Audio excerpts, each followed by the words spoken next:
NEET paper leak થયા બાદ પણ નીટની એક્ઝામ ઓનલાઈન નહીં લેવાય અને તેનું કારણ 23 લાખ વિદ્યાર્થીઓ છે. નમસ્તે મિત્રો, હું છું ઉદય ગામી, આપનો કાઠિયાવાડી કન્સલ્ટન્ટ. ઘણા લોકો એવું વિચારે છે કે નીટની એક્ઝામ હવે ઓનલાઈન કરી દેવી જોઈએ.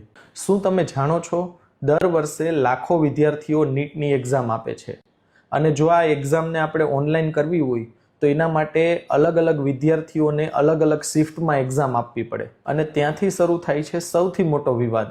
કોઈનું પેપર સરળ, કોઈનું પેપર અઘરું, તો પછી મેરિટ કઈ રીતે નક્કી કરીશું?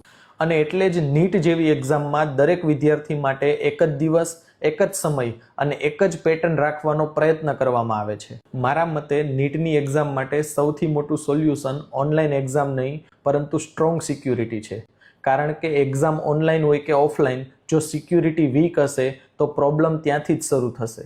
તમને શું લાગે છે, નીટ ઓનલાઈન થવી જોઈએ કે નહીં? કોમેન્ટમાં જરૂર જણાવજો.